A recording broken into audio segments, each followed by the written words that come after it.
today we'll be getting into and talking about the Persian Empire. I am going to review a little later for you because I know you're going to have an upcoming Canvas quiz on this section, which will be likely on Wednesday. So I'll kind of review over this section, which is not going to be on the second exam coming up later. This is kind of a separate section because starting on Wednesday, I'm going to be moving on to talk about ancient India. That's going to be our next subject we'll get to, which probably this week and part of next week we'll probably finish up India before we move on, like also ancient China, which will be next, of course, after that.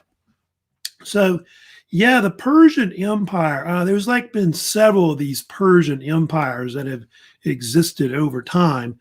You may have heard of the Parthian Empire or the Sassanid Empire, which were, of course, later, especially up the Roman Byzantine Empire times.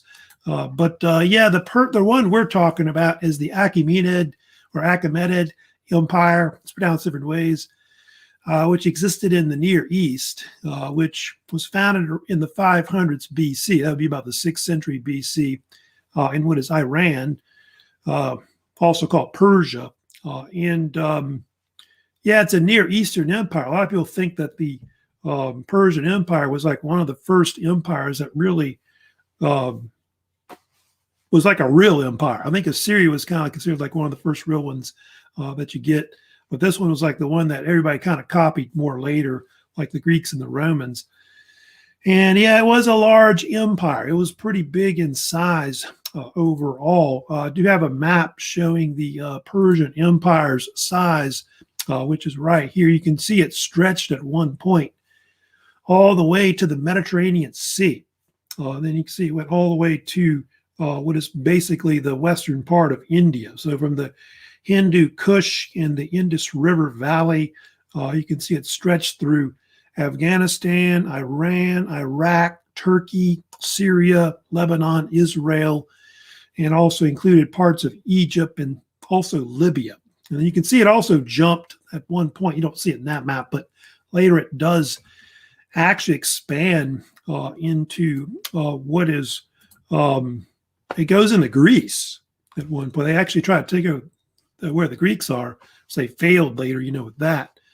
But it was a huge empire. It was I think they say that it was maybe over 2 to 3 million square miles. It's about the size of how large the Persian Empire was at one point. And yet it was one of the first empires which was on 3 continents. It was in parts of mostly Western Asia, but it included at one point parts of North Africa and then part of even Europe, around where Greece is and Macedonia. So it was pretty big empire. And, you'll see empires bigger than that later that we'll have. But at that time, it was considered one of the largest in the world. I think the next one after that will probably be Alexander's empire and then probably the Roman Empire, which will, of course, follow. They're not sure the size of the population of the empire. I've got 50, 60 million, which it may have been at one point. It may have been less than that, but they do think that they actually ruled at one point half of the world's population. That's how big of an empire the Persian Empire was. And it was one of the most wealthy empires in the world. All right, I'll show you that capital, the Persepolis. That's eventually their main administrative capital that they have in the Persian Empire. You saw in the video, it's destroyed later by Alexander the Great. He comes in the 4th century and he conquers their empire. And of course, out of a fit of rage, we'll talk about that later, Alexander destroys their capital, just wipes it out. They think that capital was not the original capital of the Persian Empire. They think Pasargadae, you see there on the bottom, was the original capital founded by Cyrus the Great. But later, Darius the Great was another king of the Persians that founded Persepolis. Persepolis is like the Greek name. They called it, I think they called it Parsa, P-A-R-S-A. That's what the actual Persian name was. And that's kind of where you get the word Persia from, Parsa, from the actual city itself.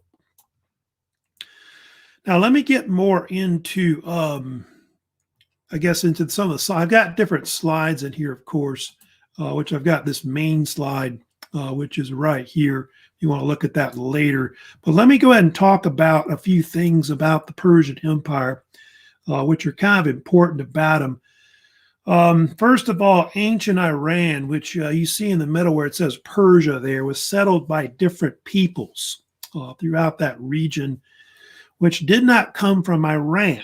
Most of the peoples of the Persians are related to what they call Aryan peoples. Aryan peoples are Caucasian peoples that came out of like where southern Russia is in Georgia. Some people say the Ukraine, if you want to call it that, in that area right there. And then scholars have kind of separated the people that went into Persia. They're called Indo-Iranians. So the term Iranian or ancient Iranians was kind of like the peoples that would settle there, of course, in that region. And I've got like a bunch of them here. These are the two main groups, or they weren't really like separate tribes. It was like many tribes. There's like dozens of tribes, that lived in Iran. The two main groups that they separate into states are the Medes and you got the Persians. The Medes had a kingdom called the Kingdom of Media, or sometimes called the Empire of Media as well, which controlled parts of Iran and also, I think, at one point, part of Iraq and maybe Turkey, they believe, the Medes. They had their capital at a city called Akbatana, which is in western Iran originally. The Medes were more powerful than the Persians. In fact, the Medes were kind of like allies. They were allies of the Chaldeans, if you know about this. And in fact, the Medes helped the Chaldeans defeat the Assyrian Empire in 612. They actually helped them sack what is the city of Nineveh, Battle of Nineveh, I think it's sometimes called. And so those two states were kind of allied with each other and all that, and very friendly, etc. And I think Nebuchadnezzar actually married one of their princesses. That was actually one of his queens, who was related to them.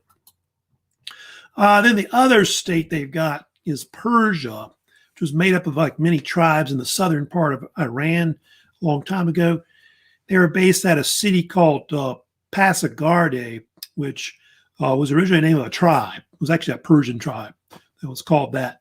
That's the main tribe that will eventually form the actual Persian Empire later and all that. So they're more in the southern part of Iran, and the Medes were in like the northern western part of Iran predominantly. There's also some other ones. Let me go to this map here, but you can see here. So basically, your Medes are like around here in western Iran, and Persians are down here in this area where it says Persepolis and all that. They have some other groups too that were there as well. I should expand that so you can see that a little bigger if you want.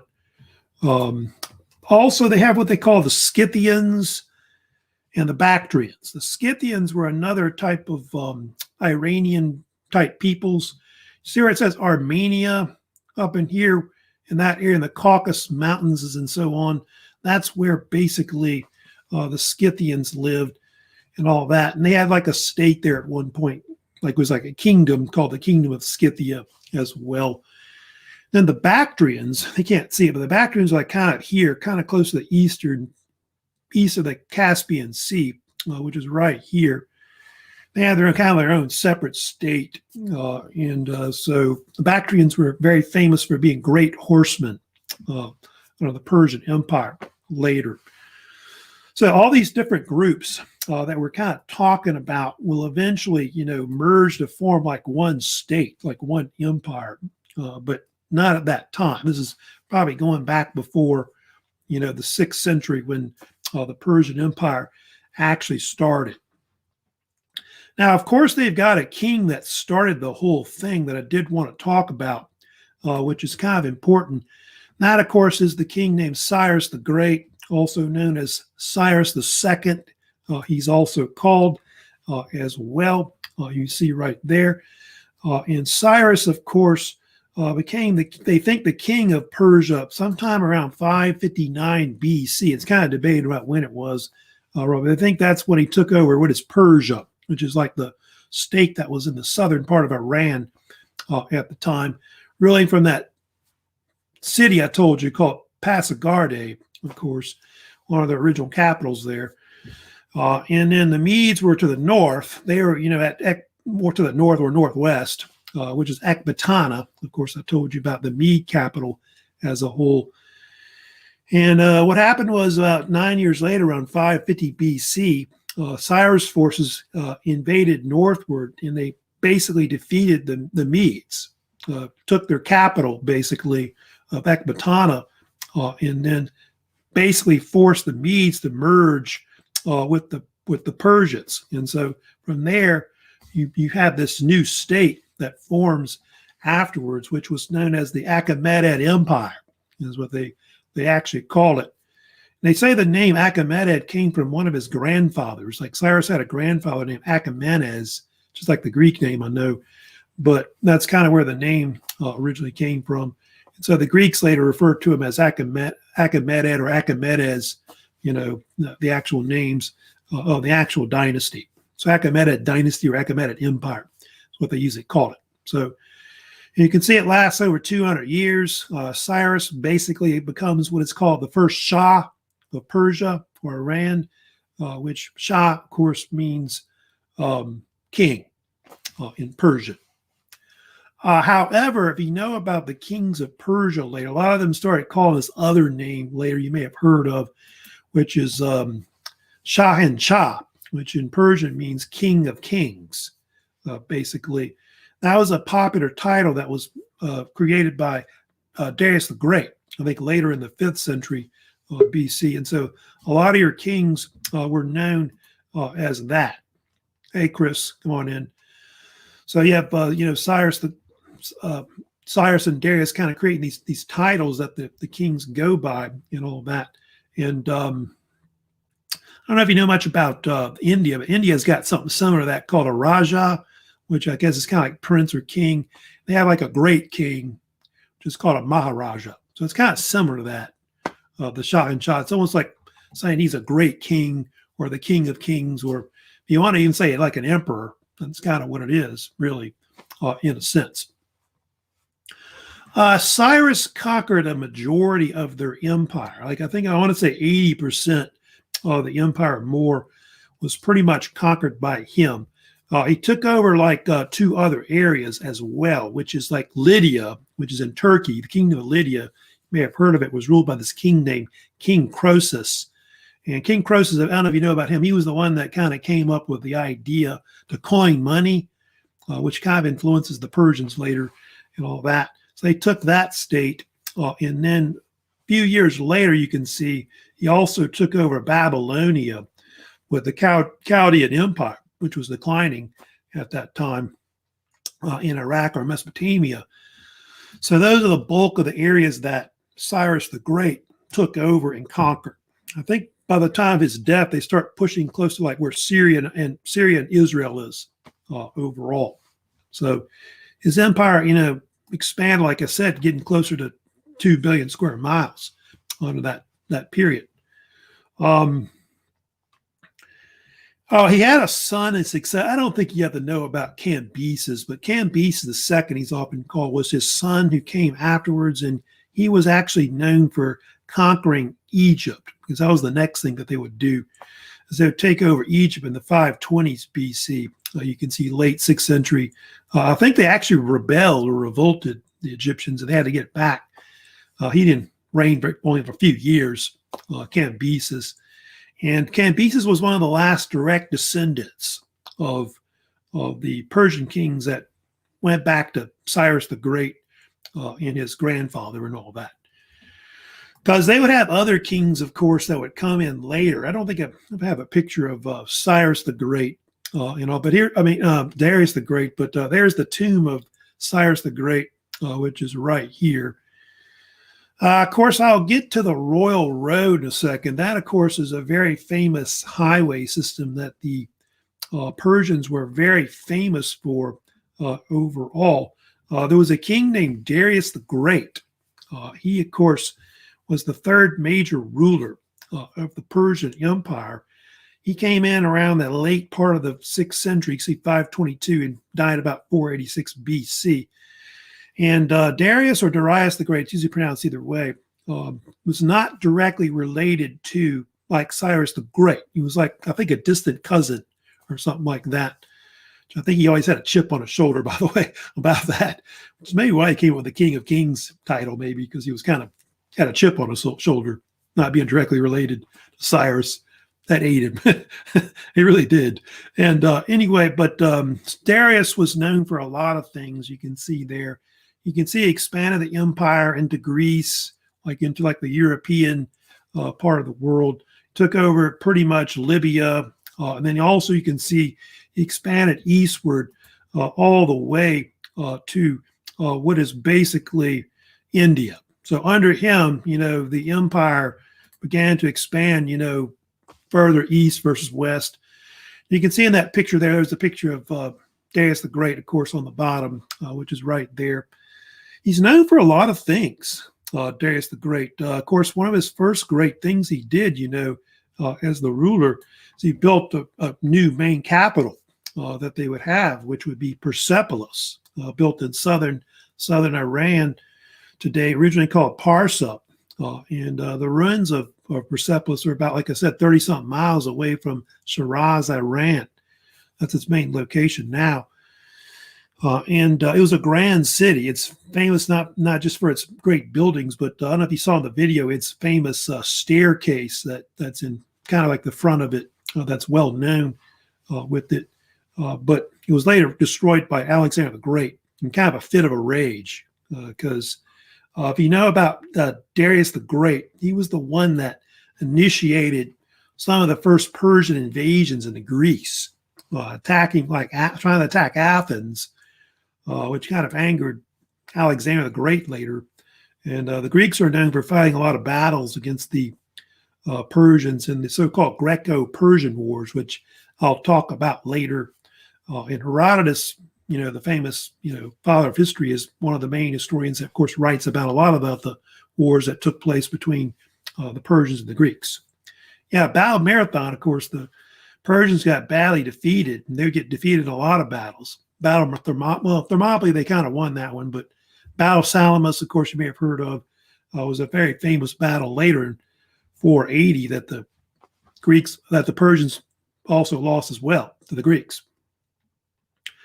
You see in that picture there, of course, Darius the Great was very famous for constructing the Royal Road. It was a very famous Persian highway system that connected, you can see there, it connected what is basically Iran with Iraq and also into Turkey as well, modern Turkey. And you can see it ran like over 1,500 something miles. I think the actual mileage may have been closer to almost 1,700. I've got 1,677 miles as the actual distance. And Herodotus was famous for writing about it. I don't know if you know this or not, but he wrote a lot of stories about it. He told how basically the Persians had actual horsemen that would go up and down the highway system to deliver mail. And they were kind of like the king's ears, what was kind of like spies of the kings that basically knew what was kind of going on within the empire. It took about 9 days for riders to go from like where Susa and Persepolis, I guess where Susa is where it started, and go all the way to Sardis, which is in Turkey. I think if you walked it, from end to end, it would take about 90 days, about 3 months to actually walk it. So it's something they're kind of known for. I know that they think the whole road system was probably something that they got from the Assyrians, because they do think that the Persian Empire was heavily influenced by the Assyrian Chaldean empires that were, pretty much already existed before that overall. So, Darius or Darius the Great, of course, was also known for organizing the empire into different provinces. They had like 20 provinces that controlled the whole empire, which each province was ruled by what they call a satrap. Satrap is a Persian name that means in Persian protector. And so satraps were kind of like these viceroys, kind of like a royal governor that was usually handpicked by the kings, but oftentimes of local rulers. And so that's why oftentimes the Persian kings had to have spies or whatever, all these messengers that would kind of go back and forth, kind of trying to figure out what's kind of going on within his empire. I think I talked about this already, but Darius the Great was the one that kind of started using a lot of the coinage that they got, the ideas they got for, coining like gold and silver coins, which they got from the kingdom of Lydia.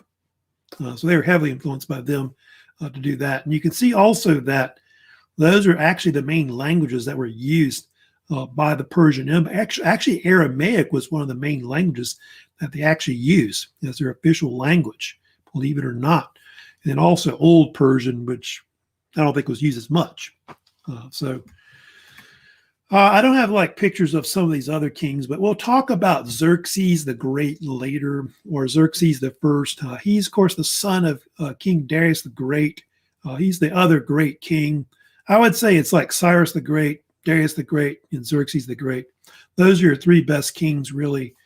They probably had, most famous ones, of course, of the Achaemenid Empire overall. Fourth major king, of course, we'll get to him later, but in the early 5th century, he is known for his famous invasion of Greece, the second so-called invasion during the Greco-Persian Wars, which took place between 480 to 479 BC. Yeah, he's the one involved with like the battles of Thermopylae, the naval battle of Salamis, which Herodotus talks a lot about in his histories book, his histories of Herodotus. But we'll get to him later. But he's not successful, of course, in taking Greece. And so I think after that period, when I guess the 5th century is usually considered the peak of the Persian Empire at that time, between the 5th and 4th centuries, the Persians will start declining pretty much later. I won't talk about it today, but the Persian Empire, like I said, will be later conquered by Alexander the Great. So they were kind of a much weaker state by the time Alexander rose to power in Macedonia, which is in northern Greece. And he'll, of course, use the strength of the Greek military, which they think was superior to the Persians, what they had, to eventually invade the Persian Empire. He conquers the bulk of it in like 4 or 5 years, like real quick overall. Why did Alexander burn Persepolis? Of course, that's a big question a lot of historians talk about. Some people think he was kind of a hooligan when he did it. Actually, he was drunk when he burned it down. But they think he burned it because he was just angry about the fact that the Persians attacked Greece, and he just wanted revenge for it. And so he destroyed their capital. So I think he was going to make Babylon his capital instead in his empire that was Persia that he conquered. But he died before he could do that. So that's the reason, supposedly, why he burned it down.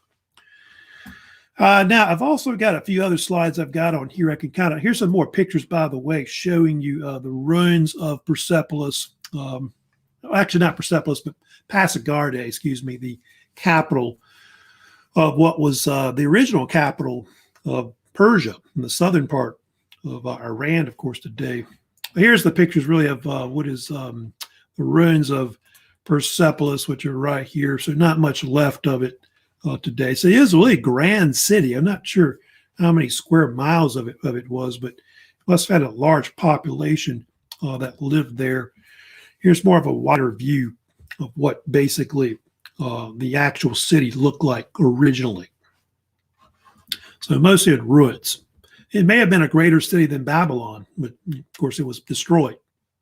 Of course, some people think Babylon was better. I don't know. It's kind of a debated about that.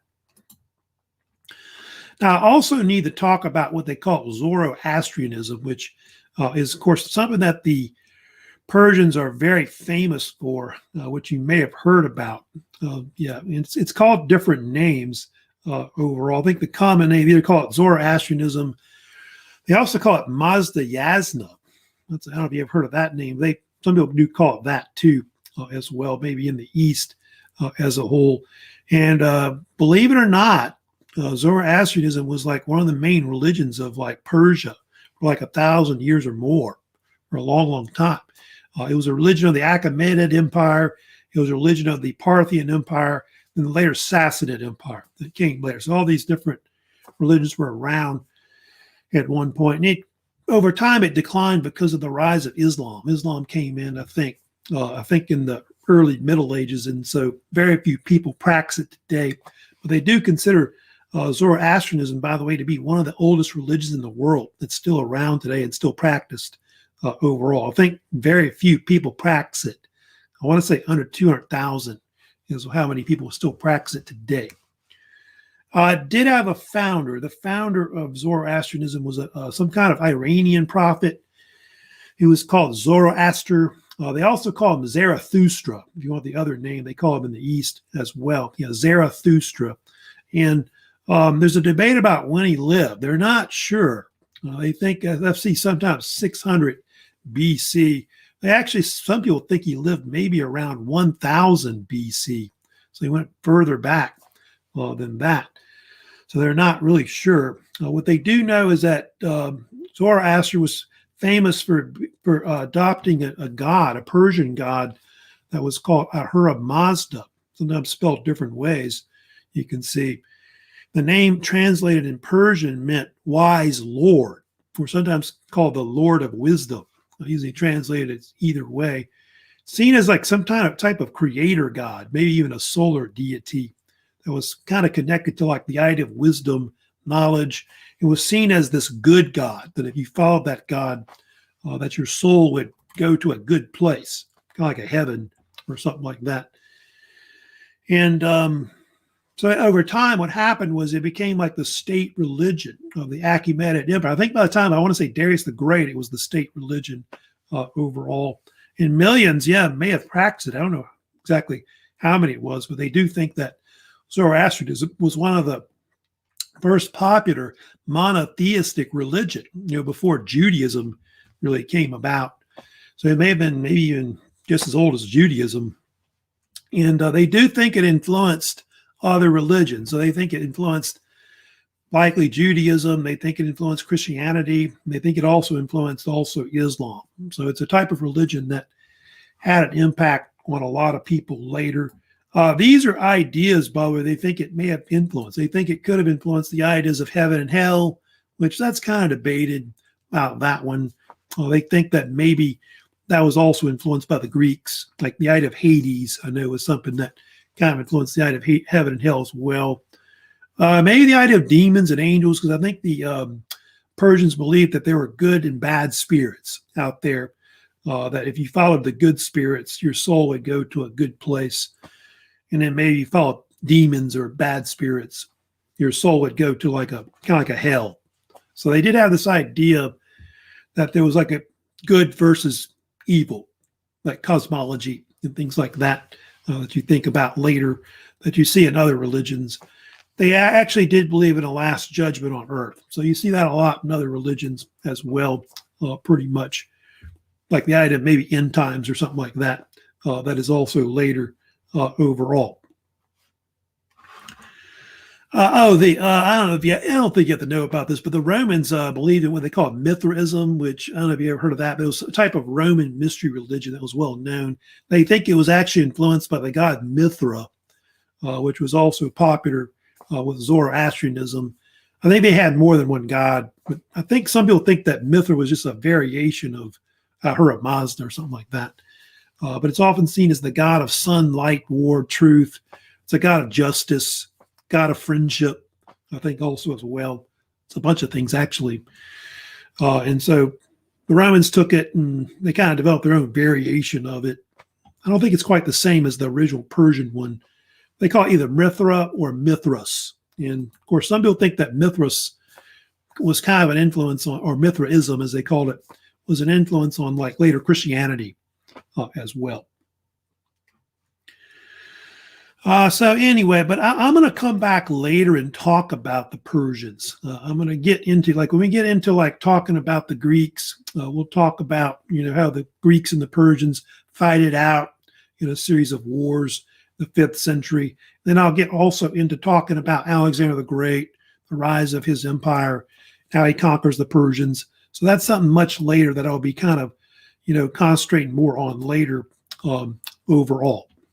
So I did want to move on, and I wanted to talk about, I wanted to go ahead and review today because you do have a quiz coming up, of course, which is going to be on those three topics, which will be, of course, the Phoenicians, the Israelites, and, of course, the Persian Empire we're talking about. So I'll kind of quickly go through it. I'll kind of review over those topics for you for that, because this section is not going to be on the exam, the second exam, which will be later in the semester. So, yeah, first of all, who are the Phoenicians again? Phoenicians were a type of Semitic people that lived in ancient Canaan, where Lebanon was, or modern Lebanon, like ancient Phoenicia, a long time ago. And they are Semitic people that were commonly known for their maritime trade, like sea trade. They were famous for being, great sailors, sailing their bireme ships, I told you about. And they are also known for their dye, hence why they were called the purple people and all that. I told you they made this dye that was kind of made out of a type of sea snail. I think it's called murex, I believe it is, which was either purple or bluish color. And so that's why they're called the purple people, Phoenicians. What famous colony civilization they found in North Africa? They were known for founding the city of Carthage, which later went on to become known as the Carthaginian Empire, or the Carthaginians, and they were kind of a rival state in the Mediterranean Sea to the Roman Republic, which formed in Italy. So the later Carthaginians were like in North Africa, like based around Tunisia, but they were also like in Sicily, Sardinia, Corsica, and at one point Spain as well. What was the Phoenician alphabet? The Phoenician alphabet was a type of Semitic alphabet that was considered the first simplified phonetic alphabet, and it was known for using like only 22 consonants. So it's a very simplified alphabet. It's believed that it was created originally to, I guess, facilitate trade easier and communicate with people easier.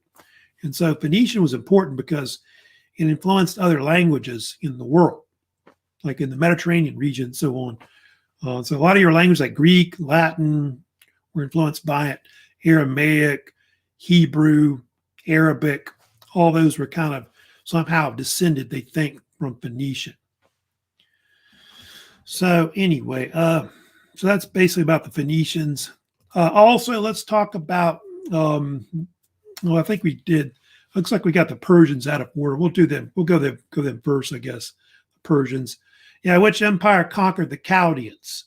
That, of course, was the Achaemenid Empire, also called the Persian Empire, as it's called. And that was an empire, of course, that rose up in the 6th century, I told you about.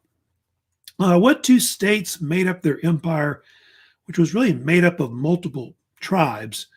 The main two states was Persia, which was in the south, Kingdom of Persia, based at Pasargadae. And then you had the Kingdom of Media, which was based at Ecbatana. You had these two states. And I told you Cyrus the Great would combine the two to form the empire. You also had the Scythians and the Bactrians too, which were added later in Iran. But Iran was made up of all kinds of different peoples and tribes. So there's many, many peoples overall. Who are the many ancient Iranians related to? They were related to the Aryan peoples or Caucasian peoples that came out of like southern Russia, Ukraine area. And they're often called Indo-Aryans, but I told you the scholarly term they really use for the Aryans that go into Iran are called Indo-Iranians. Who was Cyrus the Great, also called Cyrus II? Cyrus the Great was the founder of the Persian Empire, or Achaemenid Empire, founded close to 550 BC or so. He's one that formed the empire and conquered the majority of it. His dynasty is called Achaemenid, which is a Greek name. Actually, Achaemenid, Achaemenid, which is right here. It's named after one of his uncles, but is really the Greek name, they called it. How large was the Persian Empire? It was over 2 million square miles, which would peak, they think, in the 5th century BC. It would stretch all the way to Iran, all the way to India, in where the Indus River basin is, like where the Hindu Kush is and all that. and then it was stretched westward all the way to Egypt and Libya, and then into Greece and Turkey. So it was a huge empire, 2 to 3 million square miles. It's really the next big empire before you get the Alexander's empire and the Roman Empire. Famous road the Persians built in their empire, the Royal Road, which I told you was, I think, almost 1,700 miles long, which connected like Iran with Iraq and Turkey. And it was a road that was developed to really facilitate, trade and connect their empire, as one big state and all that. One of the satraps were the royal governors that were under the Persian kings, and there were about 20 of these, which were founded by Darius the Great in the 5th century. By the way, Alexander the Great later, when he conquered the Persian Empire, copied them. He used satraps too, as well. So satraps are kind of like a viceroy or governor of part of the local part of the empire. What was the main religion of the Achaemenid Empire and later Persian empires? That, of course, was Zoroastrianism, as they usually call it, or Mazda-Yazna, I guess the other name I told you what it was called. But its main god was the god Ahura Mazda, which was seen as this creator or solar deity, sometimes called the god of wisdom, or I think they call it wise lord, or lord of wisdom. There were translations of it overall. And the founder of it was Zoroaster, who was a famous Iranian prophet who lived in Iran, I think thousands of years ago, 2,000 to 3,000 years ago. He helped develop the religion, which really didn't become popular until the time of probably Darius the Great, though. Then we have the Israelites. Who are the Israelites? Israelites, of course, were a Semitic people of Canaan, where modern Israel and Jordan is today. And they are known for monotheism, developing what they call ancient Judaism. Monotheism, of course, is a type of religion based on one God, which we've seen before. What was the Hebrew name used by the Jews for the entire Old Testament? Jews call the Hebrew Bible the Tanakh, of course. So I told you it was an acrostic of the 3 main sections of the Old Testament. The first 5 books of Moses, of course, are known as the Torah or the Law, and the Greeks sometimes called it Pentateuch. Who were the 3 early patriarchs in Genesis? Those, of course, Abraham, who was kind of seen as the founder of the Hebrews or early Israelite tribes before that. And he was the one that was basically seen as the first to follow the God Yahweh, adopted. He had a son, Isaac, who had a lot of the Jews trace their lineage back to. Isaac had a half brother, as you know, Ishmael, one of the sons also of Abraham. He's one of the Arabs trace their lineage back to. However, you got Jacob, the 3rd patriarch, and Jacob is one that's the most important one. They call it Israel sometimes. And Jacob, as you know, is the one that had all the sons, the 12 sons, that would be basically the father of the 12 tribes of Israel. So all of his sons would eventually evolve into the so-called 12 tribes of Israel. Which son of Jacob was enslaved in Egypt by his brothers? That was Joseph. And, the story of Joseph is considered one of the most famous stories that's at the end of the whole Genesis book that's in the Old Testament. What was the story of Exodus? Exodus is the 2nd book in the Old Testament, 5 books of Moses, and it tells the story of how the Israelites or Hebrews were freed by God. And, of course, Moses. Who was Moses? Who was the main hero, of course, that freed him? Moses was a Levite, of course, Hebrew, who was raised as a prince, like an Egyptian prince. And as you know, later on, he went on to become, of course, one of the greatest prophets in what would be Judaism, also seen as a great prophet in other religions as well. And Moses is important because he's not just the one that freed him, but he's the one that also would create the so-called Mosaic law, like the 10 Commandments and all that, which he wrote down. What is Passover? Passover, of course, is the Jewish holiday every spring where the Jews celebrate the Exodus story about how their ancient people were freed by God and Moses. And it's also, if you know about the name Passover or Pesach, which is the Hebrew name, it evolved from the 10th plague, which is the angel of death passing over their houses. So that's where the name evolved from, because the 10th plague was the one that kind of got the Pharaoh to, relent and let Moses free his people. What mountain did Moses bring the Israelites to where the Ten Commandments were received from God, where he wrote them down? They think the mountain is called Mount Sinai, although it's got all kinds of names. I think the Bible has got one, which is Horeb. I think they use that name as well. And I think the Arabs later called it Jebel Musa, which meant the mountain of Moses. What was the Ark of the Covenant? The Ark of the Covenant was this chest that Moses built, which he got this construction for it to build it from God, which the 10 Commandments were housed in it, like the 2 tablets were put in it.